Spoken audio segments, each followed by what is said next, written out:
Hey, what's up, guys? Today I want to go over habits that can and will save your life. Alright, it's a beautiful place.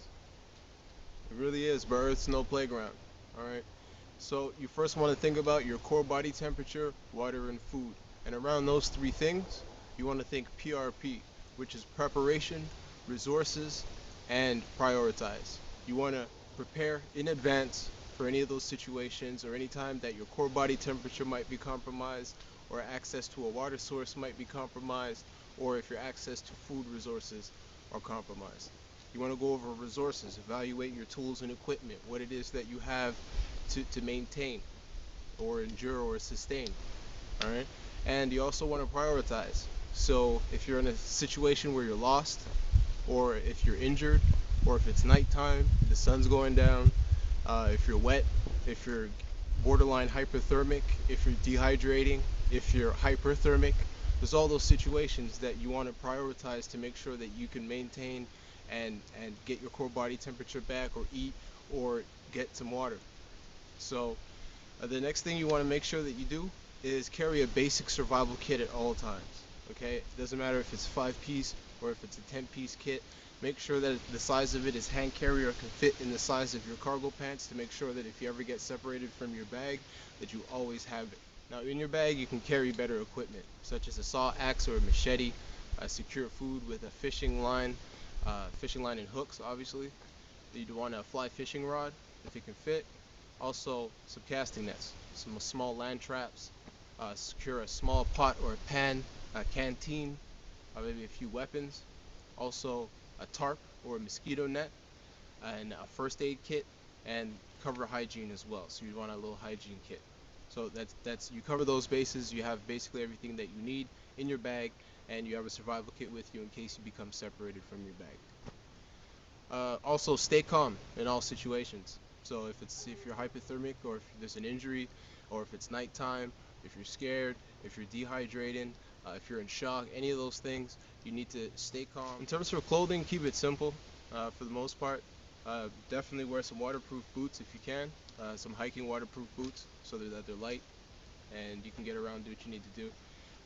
Also, wear long sleeve shirts. It could be thin to make sure that you air out, you don't overheat, but also so that the debris, when you're going through the bush, the underbrush, or a lot of trees, that it doesn't, especially sticks, that they don't scratch your skin. You can get microscopic cuts. You'll feel it when you wash off. Now, walking out here, you want to walk slowly. Okay, you want to walk to listen and not be heard. You can kind of foxtrot. Your feet kind of act as underhooks in the underbrush, so you kind of want to step over your feet if you can.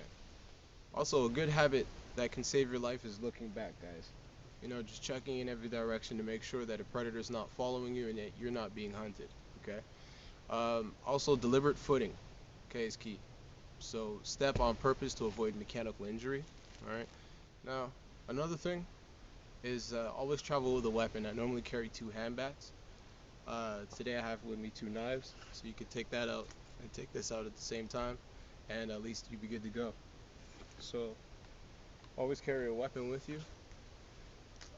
Now when you're traveling, don't just stick your hands into holes and just into the bush, because there's always insects, there's snakes, there's poisonous insects, there's things that camouflage that look like the bark of the tree that you would put your hand on that might bite you in the end. There's always ants, there's a lot of things. So just don't go sticking your hands in everything, okay? And your hairs kind of act like a warning system. So they're little triggers. If you feel something, brush it off. It gives you a chance to avoid getting bitten. It's a warning system. Now, staying dry is very important, all right? So if you get wet, get dry. If you're traveling and have to cross a really wide stream, or if it's a fast-moving river or a wide river, you want to take off at least your upper body clothes, take off your backpack and your gear, make a small raft, something very simple, so that it can float and carry it across the river, so that when you get across the river, since you're wet already and will have to make a fire, depending on the temperatures, okay, you can use metabolic heat for the meantime. And if your upper body gear is all dry because you carried it across, you can at least continue if you have to continue further and you don't really have the time to make a fire. I mean, at least you leave yourself options by preparing in advance for things like that. Okay, now soaking feet. Okay, soaking feet are no joke, because if you keep walking and traveling with wet feet, what happens is your skin doesn't get a chance to dry and it stays wet. and the chafing just wears away your skin. All right, and you don't want that. So as soon as your boots get wet and your feet get wet, you want to stop, air out your feet, air out your boots. When you take your boots off, hang them up and check inside your boots before you put them on. Okay? And when you put your gear down, keep your gear off the ground as well. That's another good habit to avoid insects getting in your gear, or if there's a spider on it, I put it on and then the spider creeps down and bites me on my neck. It's just certain habits that can and will save your life. That's the point of this. Okay, now out here there's a lot of terrain, guys. So when you enter different areas like a wetlands to a clearing, or there's a lake to forest land, or there's a difference in vegetation to altitude if you're coming from the mountains down to tree level, just different things like that. You want to just stop, look and listen.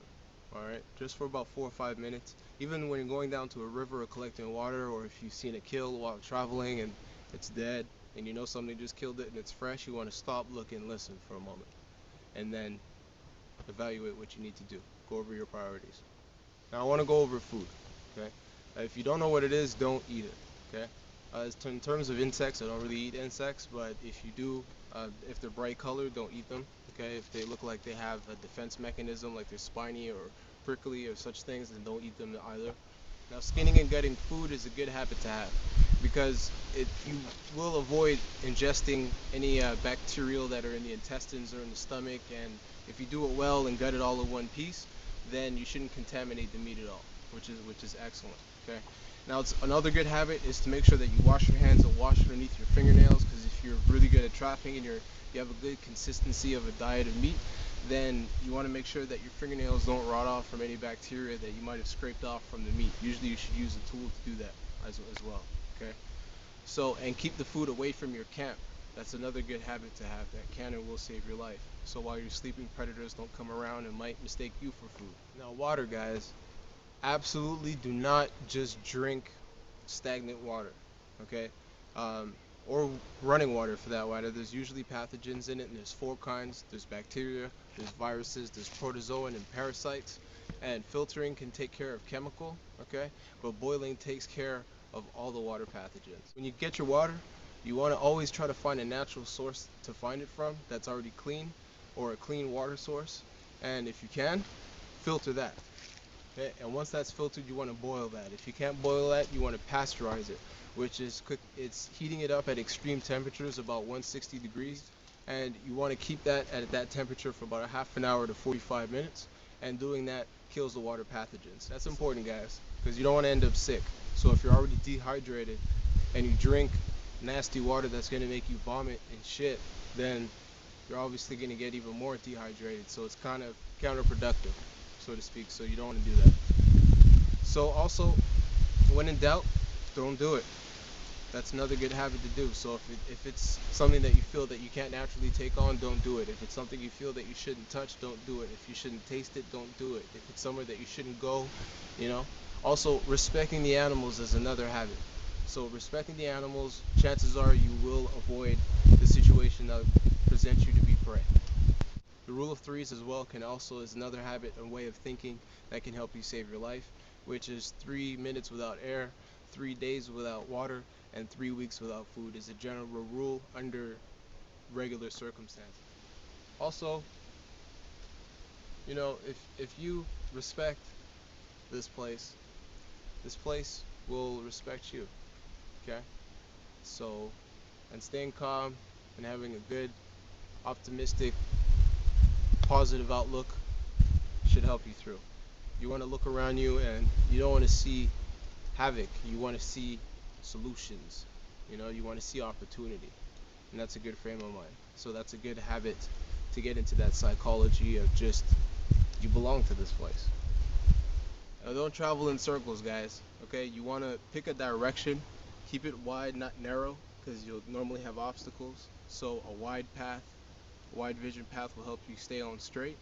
And also, every time that you want to pick a tree or a landmark, as you're getting to it, you pick another one behind it to keep you on straight, so you don't wind up in circles, guys. It's important. All right. You also want to know what your dominant foot is, so that you don't walk in the other direction. Okay. Shelter locations. You always want to look up to make sure that there's no rotting or tall, thin trees that under the elements might fall and hit you. Okay, so those are called widow makers. It's very important. And also, when selecting a camp location, you want to keep it away from the rivers, away from water sources, away from predators, and up off the ground. All right, that's it. That's a very good habit to have, is to keep yourself off the ground. There's a lot of critters, microscopic ants. There's all kind of parasites. There's all kind of stuff on the ground that moves. The ground just moves. Now, another good habit that can and will save your life is do not underestimate the sunlight and how fast it's going down. All right, it's always better to give yourself a little bit more time than to underestimate how much time that you'll think you'll have to set up camp and be stuck with an incomplete shelter in the pitch black dark. And now, when building your camp is the time that you'll be making the most noise and you'll be the most distracted. So, what you want to do is try to remember to look around while you're building, and if you're doing a simple cutting task or a simple notching or a simple knot, then you're just tying something, then look around while you're doing it. Okay, other than that, another habit that while you're building is to cut away from you, so, and to watch. The more difficult and precise the task, the more you should actually be involved in it in the moment, and do not cut yourself, because cutting yourself and just any injuries just make your time out here all the more uncomfortable. Now, sleep. If you feel you can't sleep, then don't. You wait until the sun, and you sleep in the morning, or you sleep at your next camp. And keeping a good grip of your knife while you're sleeping and not letting go in your sleep is also key. So when you wake up, you're not fumbling around and looking for it and sacrificing those very crucial seconds. You know, it's already in your hand and you just go. All right, so that's it, guys. So I'm gonna go enjoy this place a little bit more. I just wanted to take a few minutes just to go over with you a few habits that can and will save your life.